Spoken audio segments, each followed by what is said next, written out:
नमस्कार मैत्रिणींनो. तर आज आपण बघणार आहोत की मशरूममधलं जे पाणी आहे ते पटापट कसं तोडायचं किंवा त्यातलं पाणी पटकन आपल्याला आटवायचं आहे. तर काय केलं मी, आता हे मशरूम असे उभे कापले, ते बटन मशरूम आहेत. ठीक आहे. त्याच्यानंतर ते मी एका कढईमध्ये टाकलेले आहेत आणि तुम्हाला दाखवते. आता कढई अशी पसरट कढई आहे ही. ठीक आहे. आता मी गॅस लावणार आहे फुल पॉवरमध्ये. याच्यामध्ये काहीच टाकलेलं नाही आहे मी. ओके, काहीच नाही. आता हे फुल पॉवरमध्ये असं, आता बघा तुम्ही, याला हळूहळू पाणी सुटायला लागेल. ठीक आहे. आता पाणी सुटत सुटत सुटत सुटत प्रचंड पाणी सुटेल आता याला. मी याच्यामध्ये काहीही टाकलेलं नाही आहे. आणि बटन मशरूम जे असतील ते असे उभे उभे कापा तुम्ही. आपण बटाट्याचे फ्रेंच फ्राईज करतो ना, तसे कापा. आणि अशी पसरट भांड्याची कढई घ्या, फुल पॉवर करा गॅसचा आणि असं कंटिन्युअसली त्याला चालवत राहा.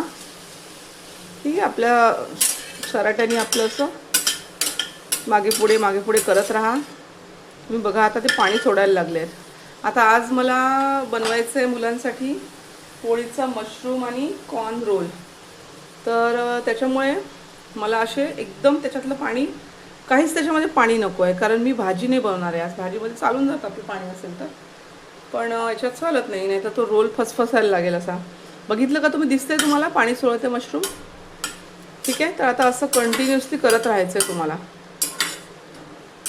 याचा पावर अजिबात कमी करायचा नाही, म्हणजे ते मशरूम इतके असे आकसून जायला पाहिजे. ठीक आहे. आकसून जातात ते मशरूम जेव्हा त्याच्यातलं पाणी संपतं. तर पाणी तोडण्याचा हा एक बेस्ट उपाय मला मशरूमचा सापडला, म्हणून मी तुझ्यासोबत तो शेअर केला आहे. ठीक आहे.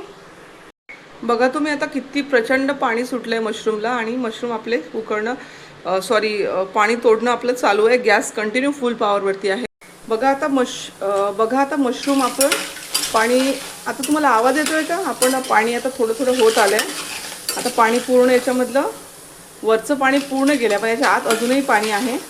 आता मला रोलसाठी करायचं असल्यामुळे यातलं पूर्ण पाणी मी काढणार आहे. तुम्हाला आवाज आला का? चुकचुक चुचुक चुचुक असा वेगळा हा आवाज येतोय तुम्हाला? हा आवाज येतो आहे का?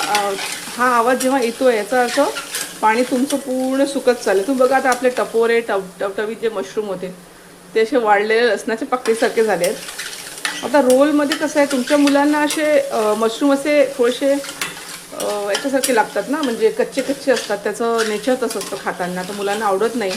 तर ज्या मुलांना आवडत नाही रोलमध्ये, त्यांच्यासाठी हा बेस्ट उपाय आहे की तुम्ही जेवढे त्याच्यामध्ये, जसं आता तुम्ही पिझ्झा खाल्ला असेल तर पिझ्झावरती जे मशरूम असतात तुम्ही बघितलं का, त्याची पूर्ण अशी बारीक चकती तयार केलेली असते. इतके ते पातळ असतात, त्यामुळे ते तोंडामध्ये असे मांसासारखे लागत नाहीत. बरोबर.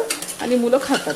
तर तसं त्यासाठी पण हे चांगला उपाय आहे. पण रोलसाठी तुम्हाला ड्राय मशरूम करायचे असते. ओके. तर याच्यातलं पाणी पूर्णतः आता निघत आहे बघा, काहीच, म्हणजे हा आवाज बघा तुम्ही. आता याला मला 15 मिनटं लागले आहेत. हे म्हणजे जास्त नव्हते, 100 ग्रॅम वगैरे असेल. बघा तुम्ही. तर असे आपले मशरूम दिसते तुम्हाला. तर असे तुम्ही ड्राय करून घ्या मशरूम. आता मी गॅस बंद करणार आहे आणि फुल पॉवरवरती करा आणि एकदम छान याचा रोल होतो. आता मी बंद करणार आहे गॅस. आता झाले माझे रोलचे मशरूम तयार. ठीक आहे. आणि याची मी आज बनवणार आहे मशरूमचा रोल. तर तो रेसिपी तुम्ही बघू शकता. मी प्रयत्न करेन टाकण्याचा. Thank you so much.